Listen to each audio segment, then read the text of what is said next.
Take a look behind me at the main stage. Crews have been working all day to get that set up, and it just looks impressive and huge here in person. A lot more going on across the street here in the area of the pavilion, and we already are starting to see some traffic impacts right now on 8th Avenue North. Water in these rivers has been rising in recent days, and you're looking at the result of that. This is PD Island Road off Highway 76, just outside of Nichols. I want to show you guys something. This is some of the first damage that we've seen from this storm. Just moments ago, Myrtle Beach police identified the suspect in that shooting for us. The name there is Kemian Reese, 22 years old, of Greenwood, South Carolina. We are starting to see a lot more activity here at Greenwood. The principal has arrived, and so have many teachers, and they are just excited. So it's been a long day for this team that has been keeping this place running. It's thanks to staff members and volunteers like these two, Linda and Martin. They've been here since around 3 o'clock today. They have been busy. You guys are Red Cross volunteers. Talk to me about what you guys have been up to since you guys got here. I'm going to try my hand at a snow angel. I'm going to see if I remember how to do it from when I was 10. So I think I'm just going to like hop back here and give it my best shot. Today we learned that Birch and Hemingway actually had 5 children together. Emotions were high in the courtroom as family members of both victims spoke out. Well, I can tell you that this rain has just been picking up in the last few minutes. It's really coming down right now. We're in downtown Lumberton, right by the Lumber River, and I want you to look at just how high the water is on this river and how fast it is moving. Matt, I know you had a great time doing that story. I sure did. I love race weekend. Me too. It's always so much fun. But you know what? It's not easy to get this Yes. ready to go for a weekend like this one. The track was telling me it's all about those small details that make this such a world-class event.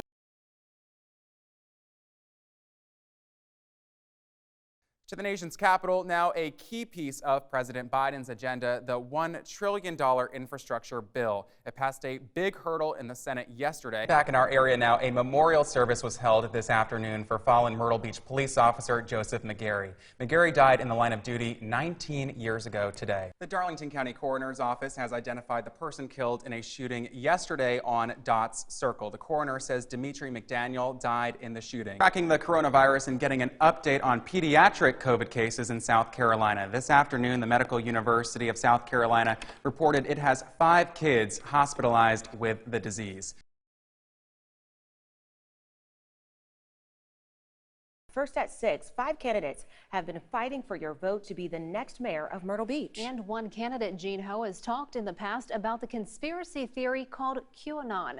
New tonight at 6, News 13's Matt Fortin shows us Ho's ties to the group.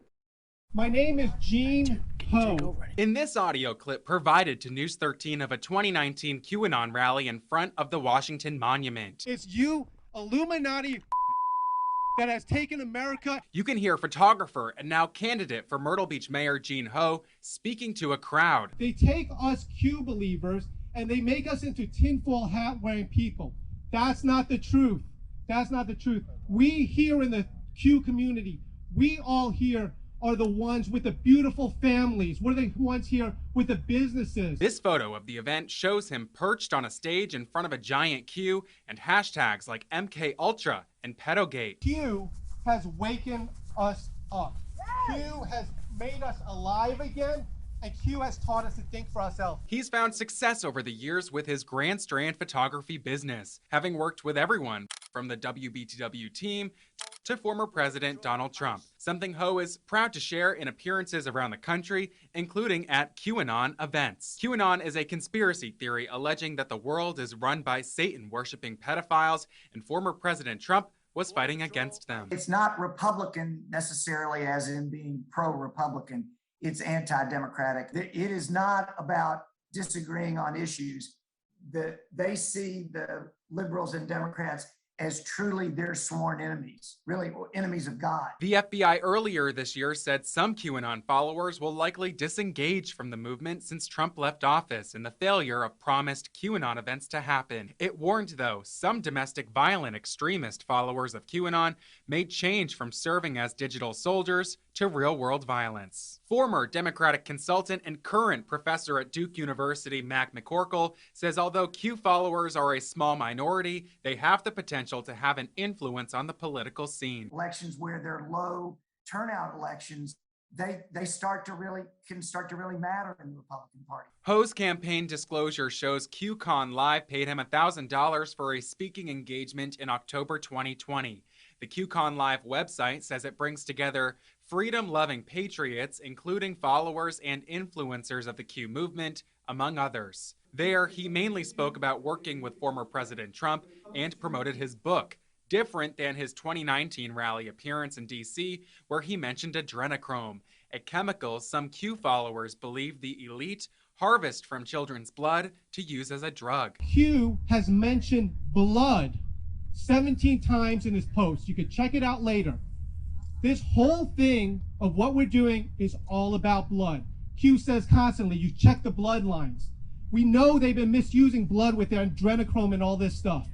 Yep. But ultimately, what this is about, it's about blood, and it's about blood from our Lord and Savior, Jesus Christ. Take a look at Ho's donor list. You'll find supporters scattered across the country pitching into his bid for Myrtle Beach mayor. He has spoken on local issues he says he'd prioritize as mayor, including limiting government to help small business. You get out of the way. You take government and you say, we're going to leave you alone.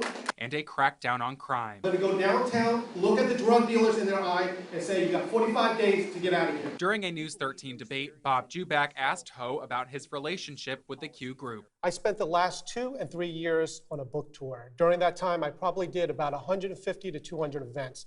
Out of those events, 3, maybe 2 or 3 were QAnon events. I tell you what, the Q community are some of the most nicest people that I know of, and I love them. But the thing is, to attribute the whole belief system of everything based upon 2 or 3 events that I did, I think is stretching. Despite our multiple requests, Ho and his team did not agree to be interviewed or comment on this story. In Myrtle Beach, Matt Fortin, News 13.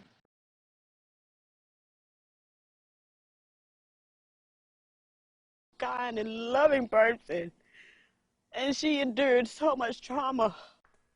A mother's heartbreak there after the Marion County Sheriff's Office says her adult daughter was killed by her estranged husband, a man who has a long criminal history that includes domestic violence. In tonight's Crime Tracker special report, News 13's Matt Fortin has her story and why law enforcement says domestic violence is such a growing problem. In 2019, in a domestic violence case in Conway, with these 2 parties, Judge, she told the officers at that time the only way that I will ever get out of this marriage is to die. At the Marion County Sheriff's Office on a Monday morning in June. Today we stand here with Corey Rowell, her husband, being charged with murder. Corey Dontre Rowell faces a judge for an arraignment in the murder of Lachey Bellamy Rowell, his estranged wife. This was the one we took in McLean Park. Her death has left her mom, Lizzie, in disbelief. Never would have expected that. Not Lachey, not her, you know, she's so tough. Tough, just one of the ways her mom described her daughter. She says Lachey was funny. We did everything. That was my first time ever going out. Brought joy and was strong. My sister, anytime I need her, it didn't matter what it was for. She was there. I called her October, I needed her. Oh, I was so close to jumping off a ledge. And I called my sister. I didn't know who else to call. And she talked to me. And she said, Tasia, it's okay. Court records obtained by News 13 show Corey Rowell's criminal history includes prior domestic violence charges. He was charged with domestic violence in 2019 in Conway against Lachey and pleaded guilty the next year to third-degree DV. In January 2020, Rowell was let out on bond after allegedly firing a gun into a Marion home. And in April, Rowell allegedly shot a gun toward Lachey a little over a month before deputies say he shot and killed her. She endured so much trauma going through the house after her death. I could feel it. I could see it. Holes in the wall, doors broken down. And I told her so many times to get her out of it, to get away from it. And she was trying. She was trying. One of her last messages to me was, I'm leaving Corey because he's not going to change. But I got to figure out how to get out. Getting out is something Conway's Police Chief Dale Long says is easier said than done. It is very difficult for the person who is now this victim to be able to escape from outside of that control, because it is someone who has, managed everything. In 2019, South Carolina ranked 6th worst in the country for rates of women murdered by men. The state's domestic violence homicide rate 1.5 times the national average. The Myrtle Beach Police Department has an investigator dedicated to domestic violence cases. She says when she first started around 6 years ago, she would see between 7 and 10 cases a week. Now she says she sees over 25. It started to increase last year because of everyone staying home and during the pandemic and everything, but I still feel that the numbers keep rising on a daily basis. Officer Michelle Paetzel is hopeful that a new shelter will help the area. State lawmakers have allocated $1.5 million for the Family Justice Center to build a domestic violence shelter in Horry County. Having it here locally in Horry County would help tremendously, because a lot of times I feel that the victims at that point in time would step in and take the resources that are being offered. As Horry County waits on a shelter, Lizzie Bellamy waits for answers. Just amazing and surprising how he got away all of that time with other criminal domestic violence cases. My mind can't be calm until we find out truly what really happened to Lachey. Matt Fortin, News 13.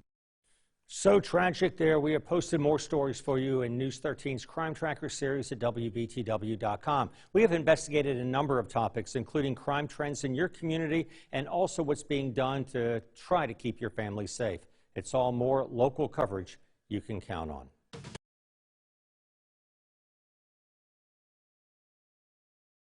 And tonight we're hearing from a family after a man charged in their loved one's murder was released from jail on bond. Brian Robinson was one of 3 people killed at Max Lounge in Hartsville in January last year. His cousin and brother spoke to News 13's Matt Fortin.